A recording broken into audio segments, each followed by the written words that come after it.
Welcome back, ladies and gentlemen, to the Legacy Tour Huntsville. My name is Zachary Cook, and I'm joined yet again by my co-host, Lane Fox. Hey, how's it going? It's round 5, and we're going to be watching a feature match between Dustin Green on Punishing Jund and Aaron Miarka on Jund Depth. So what do you think of the matchup, Lane? Oh, I was actually going to ask you the same thing. Just because I'm more familiar with Jund, I'd want to be on the right on Punishing Jund more than I would Depths. You got it backwards. Dustin Green is on Punishing Jund. Oh, and, I'm sorry. Aaron is on Jund Depths. Oh, I'm sorry.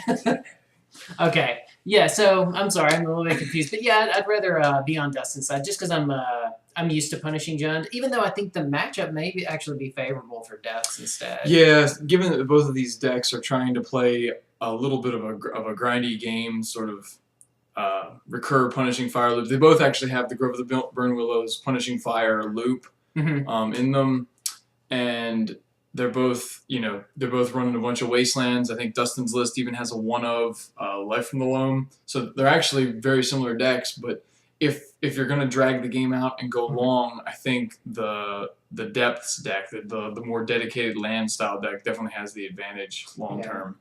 And Dustin doesn't really have a lot of good options if the token comes out. No. So, you can't even really sacrifice it off Liliana. I do see a Diabolic Edict.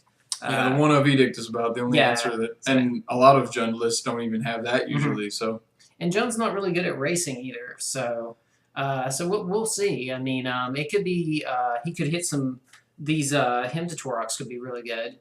Yeah, and there are some tools. Deathrite Shaman goes a long way towards screwing up the Jund Depths plan because they're still primarily a Loam engine deck. So if you can either exile Life from the Loam or the lands that it's attempting to use, that gives you some game.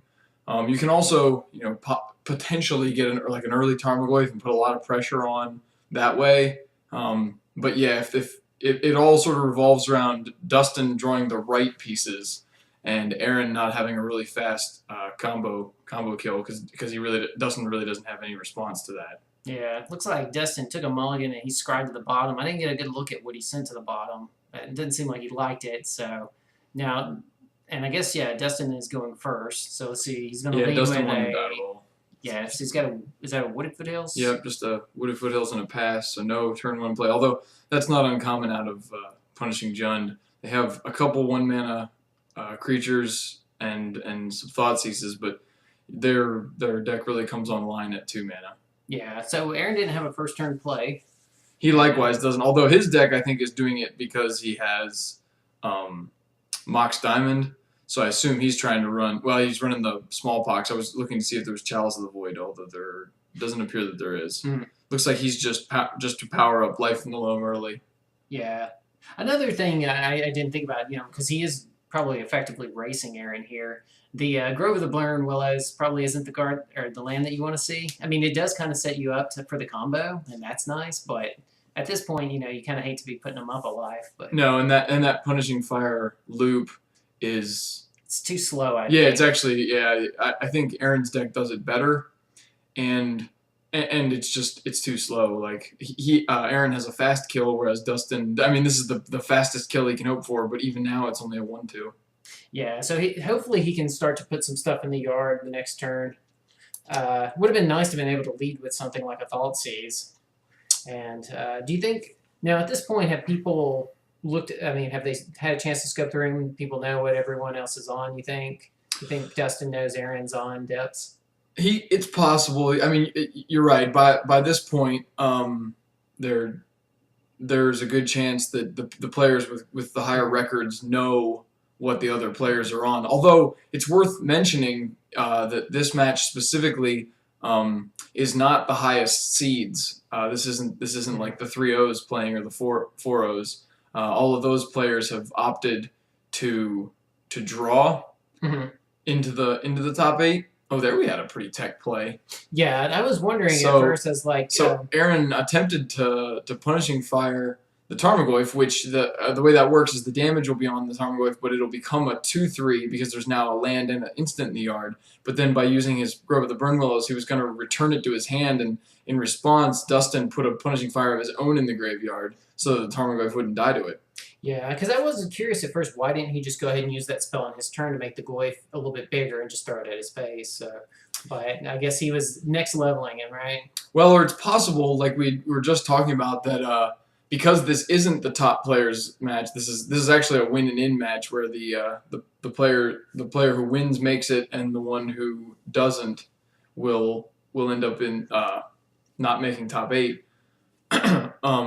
So it's possible that Dustin doesn't know what Aaron's playing, and he thinks he's in the mirror match. In which case, you wouldn't want to just burn a Punishing Fire. You'd be holding it in case your opponent plays like a Deathrite Shaman or a Dark Confidant. And that's a very good point. I mean, because you don't want it to go to their face unless you have to, and that would make a lot more difference. Yeah, or if you have if you absolutely have nothing else to do, you can use it, but you prefer to spend your mana on other things. It's got 1 red open. So we've got a Sylvan Library. And that 1 red can be used to buy back the Punishing Fire if he has to. I couldn't tell if he has a bolt in his hand, which would be really nice, I think, right now, too, just to kind of keep the pressure going. Yeah, because Aaron's not presenting a lot of board presence other than the lands, but he's got a lot of cards still because Dustin hasn't had any hand disruption. No Lily, no Himdator. Although, actually, Lily he couldn't even play. He doesn't have a 2nd black. But there is a double Punishing Fire to take the Goyf down for real. That's tough. Yeah, and he has his own Grove, so both of those will be coming back to his hand. Dustin sees a fetch land, another land, and I think a Dark Confidant, which Dark Confidant's no good here in the face of Punishing Fire, unless he has a Wasteland to go with it. Oh, yeah. At least right now he does have the library going for him, so he might still be able to, but right now I don't really like the clock that's going on. I mean, Dustin doesn't have a very good clock against him going on. I feel like Aaron could just make as much time as he needs to. And again, Dustin doesn't have a really good way to interact with that token if he gets it out.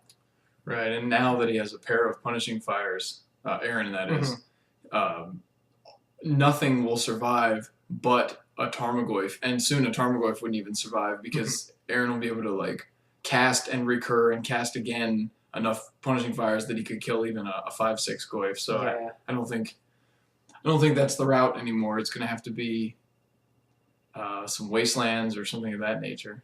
Oh yeah, I mean, and at this point, I think right there he's finally kind of getting an idea what deck he's on, because up until this point it's just looked like Jund. Yeah, it's just the mirror match. Although this is a pretty telltale sign, because when you see a Nether Spirit, that's typically the only creature in their deck. Yeah. Which means this can't possibly be the mirror. And then you have to start to think, well, geez, if this is the only creature he's got, it's probably a deck that can put it into the graveyard by another means. So it could be something running Entomb, which if you're running Entomb as a side combo with Nether Spirit, you almost certainly run Life from the Loam. And once you've got Life from the Loam, you know what type of deck they're playing. Yeah, it's maybe here Dustin will adjust the way that he's playing. Sure, he's going to buy back and play the Punishing Fire. Yeah, although that's only a temporary reprieve. Yes, and I do see that right now he actually has he has a Thoughtseize in his hand. So I'm pretty sure we'll see that come out next turn. Yeah, if nothing else, he has to know what else Aaron is playing. Although Aaron not playing any other spells thus far kind of says to me he either has a hand of lands or a hand of spells that he doesn't want or don't do much. So there was a Dark Confidant, Wasteland, and a Bloodbraid Elf? Yeah, I think right here you just jam the Elf. I would take the Elf and the Wasteland. Wasteland, one of the the Grove of the Burnwillows, and then Bloodbraid into Dark Confidant. I feel like it's bad. I mean, I'm trying to think of what do you want to cascade into here. It'd be horrible to go into an Abrupt Decay. So maybe Wasteland is going after the Grove of the Burnwillows. Aaron's going to activate it in response and then pay an extra red mana to get both of his Punishing Fires back. And there's the Elf and the Dark Confidant. Well, I feel like that was a pretty good cascade. I mean, even though I know he's just going to get mowed down, It does buy him an entire turn. yeah, it's a lot better than some of the other things that he could have cascaded into. Um, Maybe a Goyf would have been better. Aaron does not forget his spirit trigger, Nether Spirit. The for people who've never seen it before, Nether Spirit is a black and 1/2/2 creature type spirit, I assume.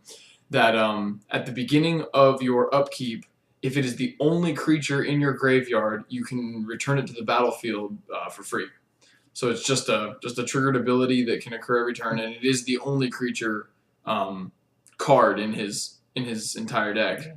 So it will return every turn, barring some sort of surgical extraction or something, an effect that would get rid of it. Yeah, and I see that both Aaron and Dustin are doing a good job of keeping markers on the top of their deck so they don't forget their library trigger and your Nether Spirit. So yeah, you need a reminder to take care of things sometimes because it's real easy to just move right into the draw step and just miss everything. Yeah, I get bad about that sometimes too. So that's completely understandable. Oh, and Dustin found another wasteland to take out the other Grove of the Burn Willows, so now he doesn't actually have to worry about the punishing fires coming back, which is good because all of his creatures are so susceptible to it that if he doesn't find it something soon. Yeah, and maybe now he can start to rebuild his board. He's going to loop his own punishing fire to take care of the Nether Spirit again. I feel like that's a pretty futile dance, but I guess you have to. Yeah, I don't know. I think at that point I probably would have just went at his face a little bit, but it still seems fine. Maybe he's just trying to keep the way clear for dumping multiple creatures. And he has a haste creature. Like Bloodbraid Elf has haste, so yeah. he would prefer. Although if all of Aaron's attacking with it, you don't necessarily need to get rid of it. Yeah. Well, here we see a Liliana the Veil out of Aaron. So yeah, these decks do share a fair number of cards, both mana base and just the regular the instants and planeswalkers. Well, Dustin's gonna drop a punishing fire in the yard, so. Oh, and Aaron reveals the Life from the Loam here. This is bad. A Bloodbraid Elf and a what is that? Hymn to Turek? Yeah. So here Dustin's going to be able to cast his Bloodbraid Elf and cascade into Hymn to Turek, but I don't feel like it does him. It buys him a whole lot because he knows that Life from the Loam's in the graveyard, and that means that Aaron would then. Oh, looks like Aaron has something he wants to play before he randomly discards, but. Unless Aaron's hand has spells in it, none of this matters, I don't think. Because the Life from the Loam just assures that he's going to get everything back eventually anyway. Mm-hmm.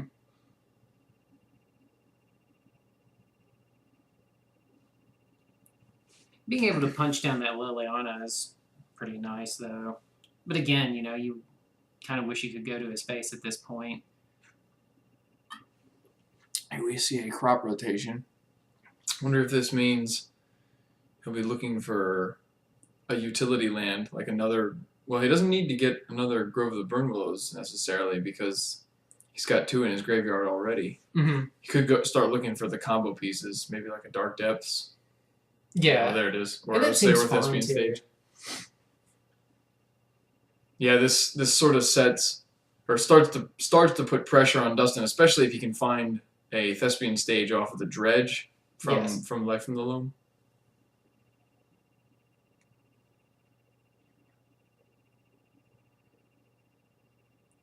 Looks like he had just a fetch land, so. Yeah, so there's plenty of targets for Life from the Loam.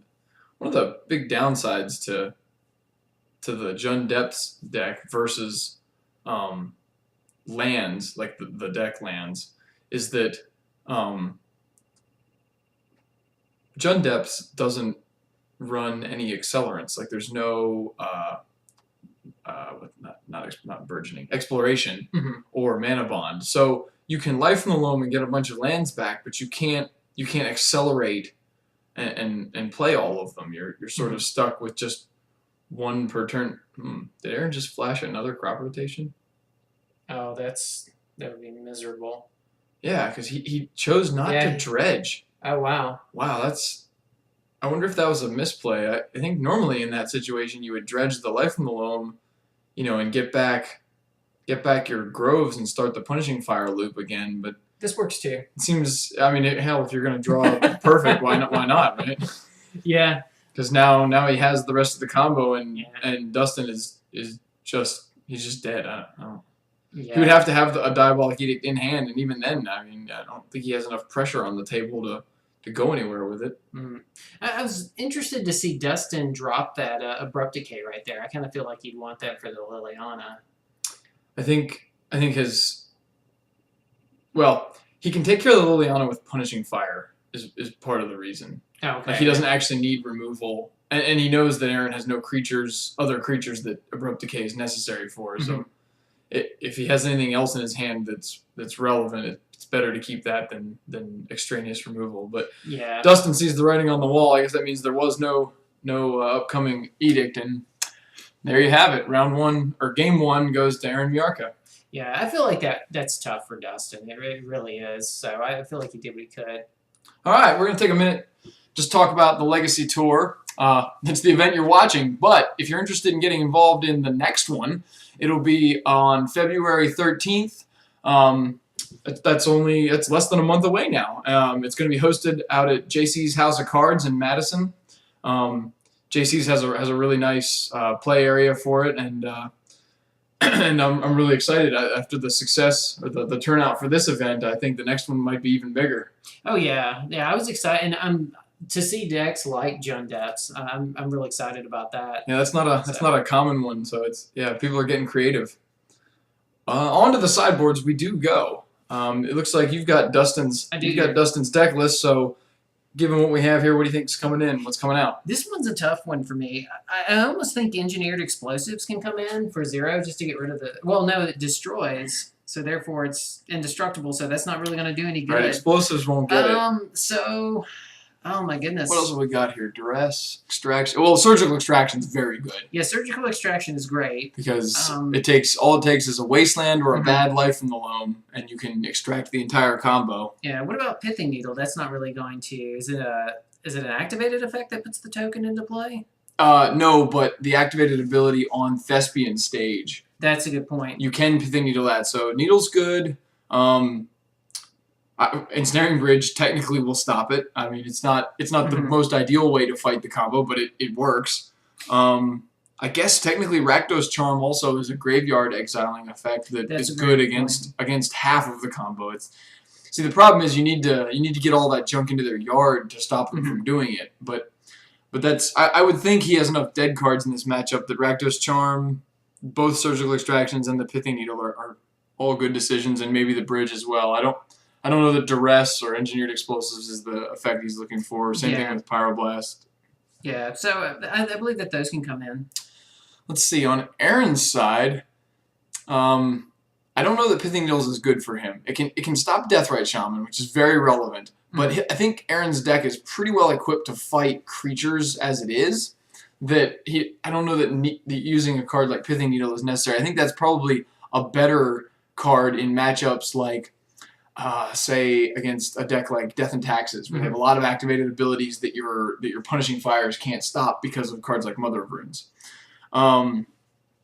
But a card like Abrupt Decay, that's definitely good. That kills almost all of Dustin's threats. It probably answers most of his sideboarded answer type cards. Innocent Blood is also, defensible. I don't know that it's necessary here, but it's something you could certainly play. The extra crop rotation we saw in the last game, that it was pretty effective at just setting up any deck that doesn't have counter spells. Crop rotation does exactly what you want it to. So yeah, I could see that. Although overall, it doesn't look like he needs much. He's not fighting a combo deck, so he doesn't need a lot of his anti-combo pieces, and he already arguably has the upper hand in this matchup. That there's just not much need to sideboard a lot. Yeah, I think also that there comes to that question: what do you side out to put in those things? Sure. Well, I mean, in Dustin's case, there's plenty of cards he would be okay taking out. Yes. Like he really isn't gaining a whole lot from Thoughtseize, in my opinion. No, I don't think so either. The Abrupt Decay is only around for Liliana. Yeah, but Abrupt Decay is also pretty bad. Yeah, I think keeping some in for Well, even Liliana, like you said, you can burn her out as well, or just beat her up with creatures. Right, and I feel like in a lot of cases, Replica is more likely to become a dead card in your hand. Exactly. I mean, you don't side it in for just one card, so. And then on the flip side, in Aaron's case, it's tough because there's almost nothing you want to take out. Like Yeah. you could argue Nether Spirit is more of a liability than it's worth because Jund will always have a removal spell or something to get rid of it, but it's still not bad. So like you don't need to take it out. Yeah, and actually, it's kind of good to find yourself in a position where you're like, "Wow, this is so good. I can't take stuff out."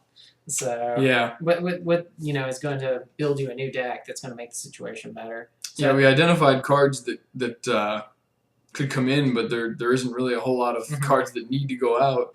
Yeah, I think if Dustin if he can find some of those surgical extractions, that would be great. Yeah, I think that's It's gonna be clutch. Dustin's best chance is to bring in the yard hate and hope that it works. Now it looks like he's decided to keep in his thought seizes, which that's defensible, especially on the play where you can really get them early, like grab their crop rotation or grab their Liliana the Veil before they have a chance to cast it. Yeah, that's a good point. It's also still possible that Dustin isn't 100% sure what he's playing against. Jund Depth is not the most common deck that if you've never played the matchup, you can't be sure, exactly what you're playing against. Yeah, most people have just moved over to playing straight lands. So Looks like Aaron would like for Dustin to choose Nether Spirit, although I don't think he's going to oblige. Oh, this is a good hand. In my opinion, the card that's most valuable here, as far as getting everything set up and really Dustin has the hardest time playing around is that crop rotation. Yeah, that's what I was thinking. But at the same time, if Dustin has no answer or only has like one threat, one creature, Liliana the Veil can do a bunch of work on his hand. So because of the Mox Diamond, Aaron could have that out as early as turn 2. Yeah. Maybe he can't afford to take the crop rotation despite wanting to. Let's see what's happening here. You ever played a deck like this? Any of these grindier? Well, sorry. When I say like this, I'm referring to Aaron's deck with a more like ultra inevitability long term deck. No, they're usually not the type of decks that I tend to favor. I'm more of a tempo guy. Right. Even though I know I'm playing a little bit grindier stuff whenever I'm playing shardless, Mm-hmm. but it's not this whole. It's not the land style deck where you're just trying to shut them down and. I don't know. It's just. I mean, I think that they're very legitimate strategies. That's just not normally where I. And when I'm thinking what deck do I want to play this weekend, it's usually never this type of deck. So. Right. So. Yeah, I just wonder because I personally have no experience with any of the loam. I'll call them the loam strategies. That's really what they are. They're decks that revolve around life in the loam. Yes, and sometimes I think that there's just so many different options. I mean, but it's a different type of I guess decision tree that I'm used to using. Mm-hmm. I do see the pithing needle came in. That'd be a good call right here. Although it looks like he's opting to just pass the turn. I think personally, I would preemptively want to name Thespian Stage, knowing that Aaron can just go for it here. Mm-hmm. Well, I'm sorry, I take it back. He can't just go for it. He doesn't have quite enough mana, but as long as he has the crop rotation, he can sort of instant speed set everything up, and Pithing Needle being a sorcery speed answer means he could just be too late. I would rather get it out. I mean, I understand Dustin's concern here might be, do I want to name Thespian Sage or do I want to name Wasteland? Yeah. Both of which are devastating to him. But in this case, he knows crop rotation's in his hand, so he's only one piece of the puzzle away from the combo kill, and I just don't think I'd take the risk. Well, also too, I mean, I saw like there was a moment on screen earlier where I saw Dustin take out his phone, and I think he might have been looking up the card to maybe see if he could name, because earlier, I mean, you kind of had to tell me that the Thespian Stage was an activated ability, right? So maybe he's still trying to kind of figure out, or maybe he hasn't quite figured out what it is he needs to name. I mean, I guess see with the pithing needle. I don't know if he'd even named the Liliana. I was surprised to see him take the Liliana on the first turn. Well, like I said, that But- just sort of is a surefire tell to me that he has a limited number of threats. Looks like Pithing Needle is going to Yeah. stop Lily on the Veil. He has a limited number of threats and can't deal with the Lily anyway, and doesn't have like an abrupt decay or something to take her out. Which, like we said before, he probably has them boarded out because they're really dead against anything other than Lily out of the Veil.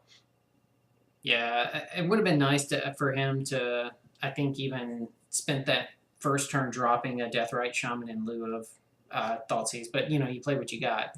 Sure. And Oh yeah, a Deathrite Shaman is against anything that isn't Storm, pretty much. Deathrite Shaman is the best turn 1 play out of Punishing Jund. But yeah. it hasn't looked like he's had a Deathrite Shaman in either of these games, Yeah. so he didn't And really have actually- that option. Yeah, and then Aaron had Mulligan down to 6, which it's really good to see someone Mulligan, and then you have the Thoughtseize as well.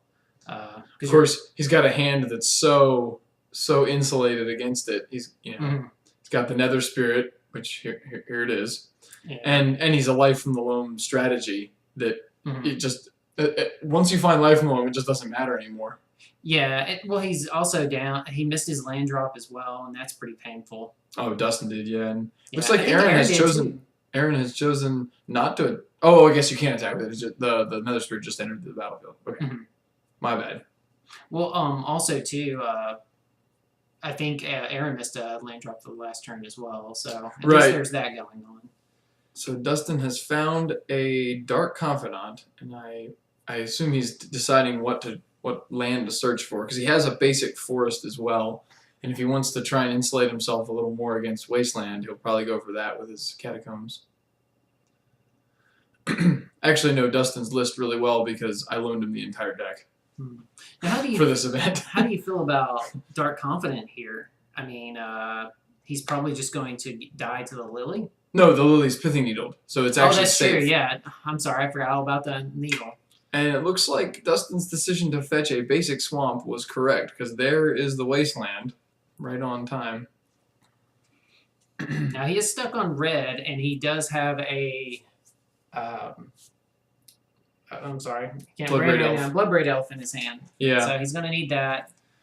Yeah, and he's also out of basic lands at this point. Like, he can't fetch anymore, so he's going to become susceptible to the Wasteland at some point, no matter what. Now that Bob should be able to start to draw him a little bit ahead of the game. Let's see what he pulls here. A Life from the Loam of his own. So he can use that to, if he gets stuck on lands. Right, he can sort of fight back against the Wastelands that Aaron can produce. Oh, there we go. Now I feel like that's going to die immediately. It might. We'll see, though. Here we've got a Deathrite Shaman, all Which right. is really great. Yeah, things are looking up for Yeah. Dustin now. Play that Life from the Loam, pick up his fetch lands again, and he can get ahead of the land Yeah. destruction. And at this point, that Wasteland is looking a lot less attractive because he's got plenty of mana options. Mm-hmm. Yeah, I think as long as as long as Aaron doesn't find any of the Thespian Stage and the remainder of the combo pieces, Dustin is in good shape. Yeah. Now he also too he's at 11 life compared to Aaron's 18. Sure, and the Nether Spirit is going to make... Actually, the Nether Spirit isn't much of a threat anymore because if Dustin can find a way to get rid of it, the Deathrite Shaman can eat it. And then he wouldn't have to deal with the recursion anymore. Yeah, that's another great thing with Deathrite Shaman. I didn't even think of that. You're already pre-sideboarded a little bit against the yard. So, and then Jund Depths, of course, isn't playing. And so, Alright, so Aaron is producing 3 mana for... Or he's floating 2 mana with a crop rotation. mm-hmm. So I wonder if he's going to activate Thespian Stage to copy one of his land, maybe copy the Grove of the Burn Willows. That's really good if he finds a Punishing Fire. That's a good point. And he can just finish burning out Dustin the rest of the way. Sure, yeah. Or yeah, and it answers all of the creatures on the table, which is also pretty useful here. At least I assume that's why he's got 2 mana floating. Seems like you would just do the crop rotation first and then float the mana. But odd sequencing, perhaps. Let's see. Oh, and it's another crop rotation. Oh, no, that 2 mana is simply to make the 20/20, and this is going to be the end of the game. Yeah. Because now he has 1 mana floating. He's going to find Dark Depths, and then with the Badlands, he can produce the 2nd mana he needs to make the token. And Dustin being tapped out means he has no recourse to this, other than. Well, it can attack this turn, correct? I think this is on Dustin's end step. Ah. Because crop rotation's an instant. Okay, so yeah. Which in that case, yeah, I don't. Yeah, with Dustin not having any mana, he can't play his Diabolic Edict, even if he had it. There's the old Turtenwald token again. Dustin scoops him up. He is beat. Yeah, double crop rotation. It ended down. But I mean, I think like Dustin, that was a tough match. Right, and well, there you can see it sort of came right back to what I said before, where the Pithing Needle proactively played against Thespian Stage stops exactly that line. The problem is then it seems as though he does not have an answer to Liliana the Veil. Yeah, and he would ultimately probably just lose to that anyway. Yeah, it would have been a very different game, and I feel like Aaron could have won just on the back of some other route. Yeah, some other way. So. Well, there you have it. That'll finish us off for round 5 of the Legacy Tour Huntsville. When we come back, we'll take you to the top 8 and we'll work our way towards the champion. There we go. Stick around.